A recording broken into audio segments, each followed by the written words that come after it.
स्वागत है आप सभी का ट्रैवलिंग ट्यूटर्स में।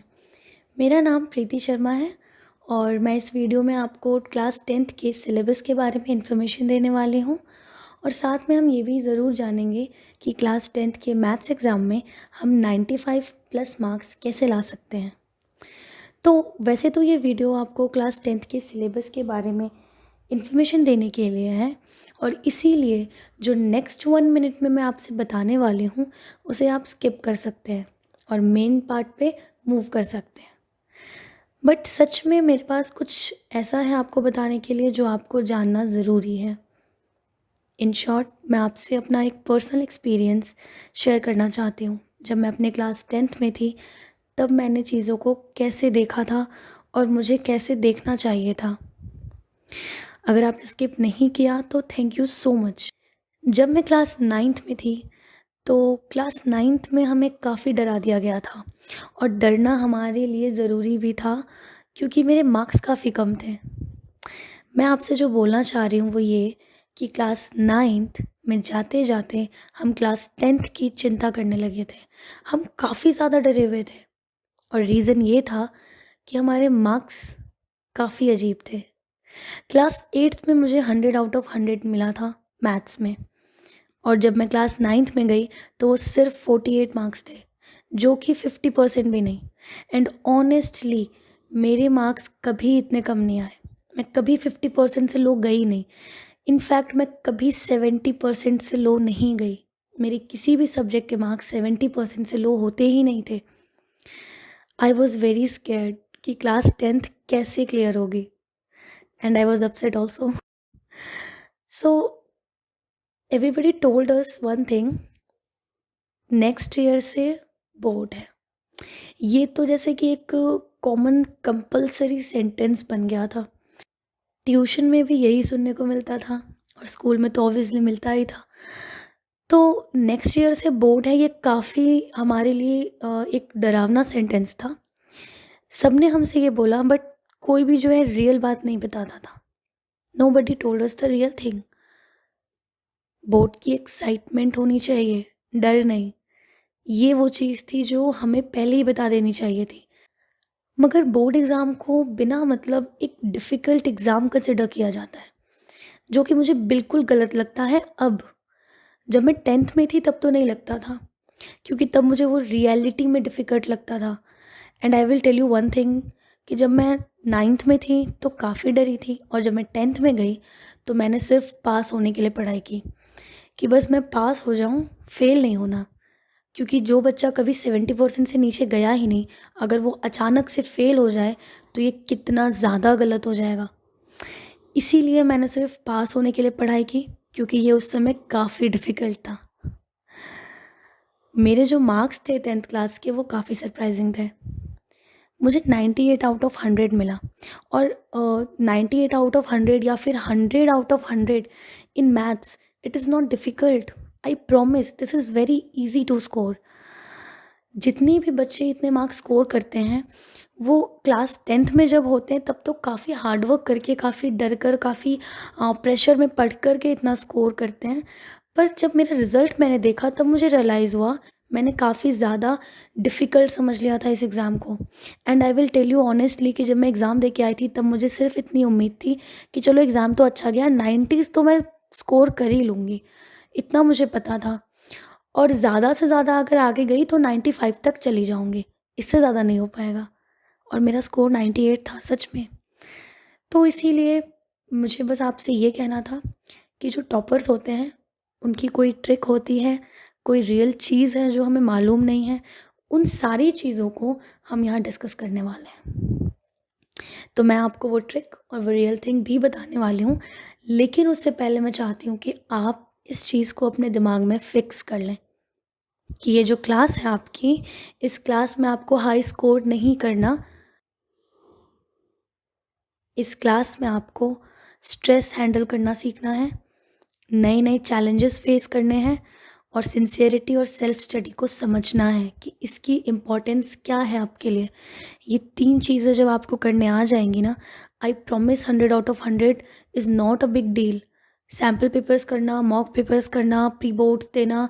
हमारे स्कूल में तो 2-2 3-3 प्री बोर्ड्स हुआ करते थे। तो इन ये सारी चीज़ें सेकेंडरी हैं। जो फर्स्ट थिंग है ना, वो है आपकी मेंटल हेल्थ।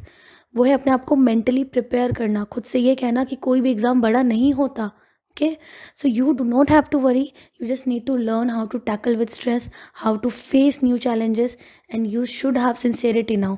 क्लास 9 तक जो भी हुआ सो हुआ, बट क्लास 10th में आपको सिंसियरिटी लानी है और सेल्फ स्टडी की एक हैबिट बिल्डअप करनी है। इसको आप नोट कर लें।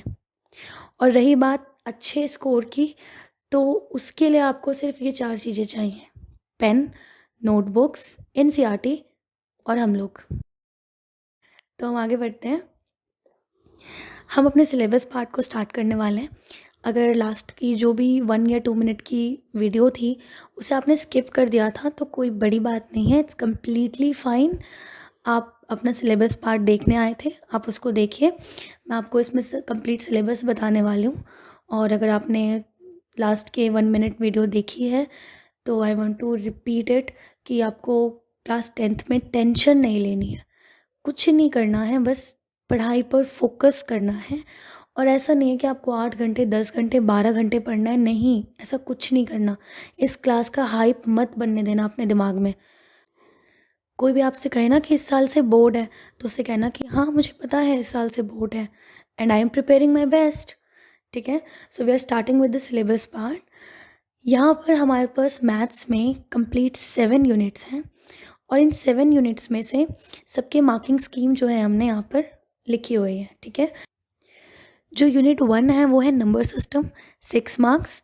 Algebra 20 marks. अलजेब्रा बहुत ही ज़्यादा इंटरेस्टिंग चैप्टर है। ठीक है, और इससे डरना नहीं है अगर आपको अभी तक डर लगता था तो। वैसे तो आई होप कि अलजेब्रा आपका फेवरेट चैप्टर हो, बिकॉज़ पूरी मैथ्स में मुझे अलजेब्रा और मेंसुरेशन यही 2 चैप्टर्स बहुत ज़्यादा पसंद है। ठीक है, सो अलजेब्रा अगर आपका फेवरेट नहीं है तो बन जाएगा, डो नॉट वरी।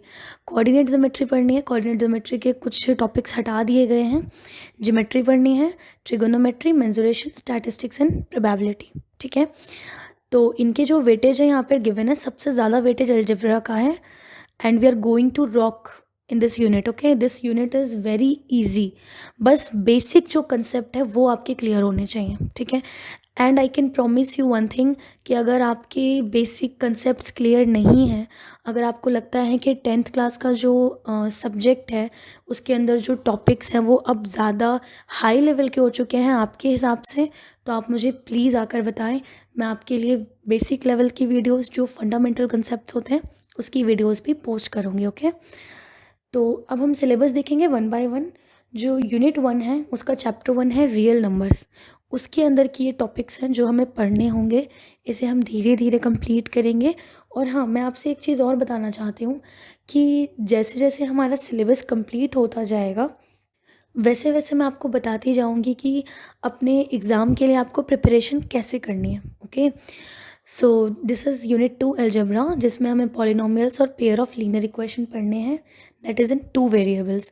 तो ये आसान है, डरना नहीं है। Okay, quadratic equation 3rd chapter है यूनिट 2 का, और 4th चैप्टर है अरिथमेटिक प्रोग्रेशन। अरिथमेटिक प्रोग्रेशन की वीडियो ऑलरेडी हम डाल चुके हैं अपने चैनल पे।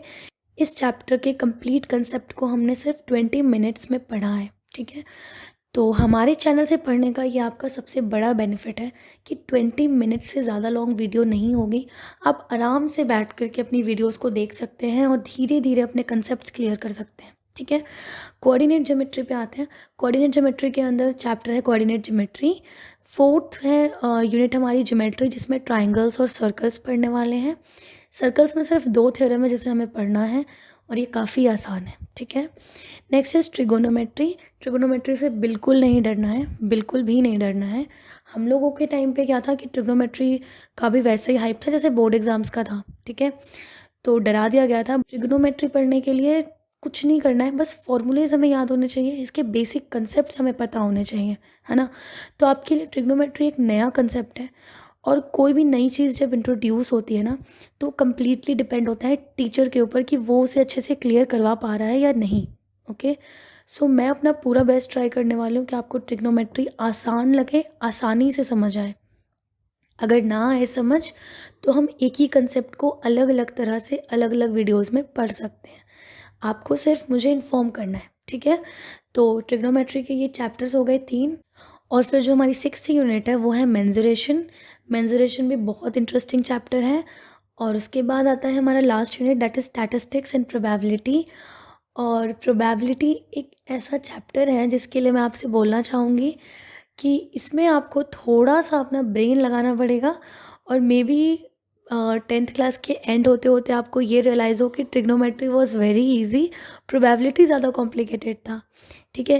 And this is the same sentence my teacher told me कि क्लास 10 ख़त्म होते होते लगेगा कि probability is the most difficult chapter, ठीक है। But do not worry, probability is not difficult, it's just that कि प्रोबेबिलिटी को अभी तक हम बहुत ईजी लेके चलते थे कि बहुत आसान होता है ना, किसी भी चीज़ की प्रोबेबिलिटी निकालना। अभी तक जो हमने सीखी थी वो काफ़ी ईजी थी, लेकिन 10th में कुछ नए कंसेप्ट्स आ चुके हैं और इसीलिए हमें यकीन नहीं होता कि प्रोबेबिलिटी है वही वाली प्रोबेबिलिटी है, ठीक है। सो थोड़ी सी चीज़ें हैं इसके अंदर जो नई हैं, तो हम कर लेंगे, ज़्यादा चिंता की कोई बात नहीं है। और उसके बाद मैं आपको बताना चाहती हूँ आपके इंटरनल असेसमेंट्स के बारे में। इंटरनल असेसमेंट में ये अब 20 मार्क्स का डिस्ट्रीब्यूशन है और आपके स्कूल पे डिपेंड करता है, वो कम्प्लीटली से अच्छे से आपको समझा देंगे आपकी टीचर्स कि इंटरनल असेसमेंट में क्या आने वाला है, कैसे होने वाला है। So thank you so much for watching this video and in our next video we are going to talk about the 5 most effective study tips. और ये जो स्टडी टिप्स हैं ये हमारे personally experienced used practised study tips हैं, ठीक है।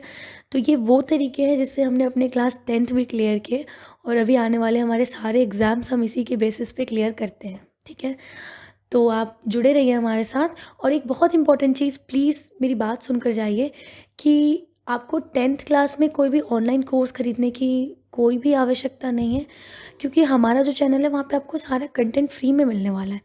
Maths और साइंस का कंप्लीट सिलेबस होने वाला है, एक एक क्वेश्चन के साथ, एक एक कंसेप्ट के साथ।